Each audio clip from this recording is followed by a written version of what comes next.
payg'ambar alayhissalatu vassalom qizlariga qanday muomalada bo'lardilar? Albatta, sahobalar ko'rib havas qilardilar Rasululloh alayhissalatu vassalomni qizlariga bo'lgan muhabbatlari va ularga ko'rsatgan iltifotlaridan.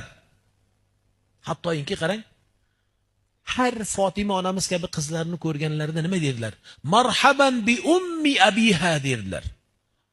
Biz aytamiz-ku, ha ona qizim deya. Mana shu so'zni Rasululloh aytganlar. Nima dedilar? Marhaban bi ummi abiha. Otasini, onasi marhaba, xush keldingiz deya Rasululloh Fatima onamiz kirib kelar ekan uylariga yoki u kishi bor bo'lgan joyga o'rinlaridan turib, o'zlarini muborak jasadlarida turgan muborak liboslarni taglariga to'shab Fatima onamizni o'tkazardilar. Marhaban bi ummi abiha deya. Va yana bir sunnatlari, balkim safardan qaytganlaridan keyingi doimiy bir sunnatlari bo'lgan. Bugun shuni turmushga uzatgan qizlaringiz bo'lsa, otalar, hoji ota, shuni qilaylik. Nima u sunnat desangiz, qarang, har safardan qaytganlarida har safardan qaytganlarida. Safardan qaytardilar, safardan qaytganlarida birinchi amal bu o'zlarining muborak masjidlariga borib 2 rakat namoz o'qirdilar.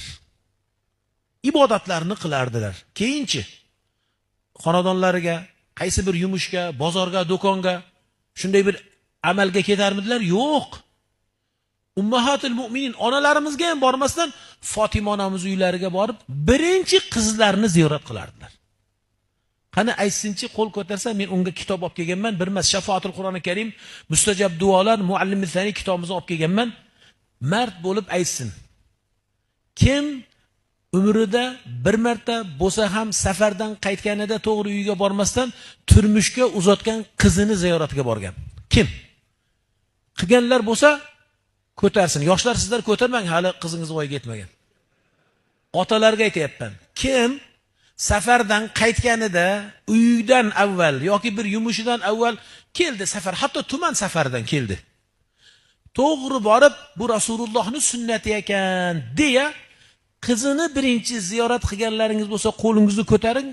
Usmonxon nechtacha kitob olib kelganmiz o'zi? 10 tadan ko'pmi? Ha, 10 tagacha bera olaman. 10 ta qo'l ko'tarsangiz. Kim? Bormi, yo'qmi? Qani hoji bu? Qayoqda u kishi? Otam meni, otam, shu otamga berasiz mana. Xudoga shukr. Ha? Nima deyaptilar? Mana shu otamga bir mas 3 ta kitob bering. Usmonxon, Mustajab duolar, Shafoatul Qur'oni Karim, aynan o'zimizning kitobimiz. Muallimul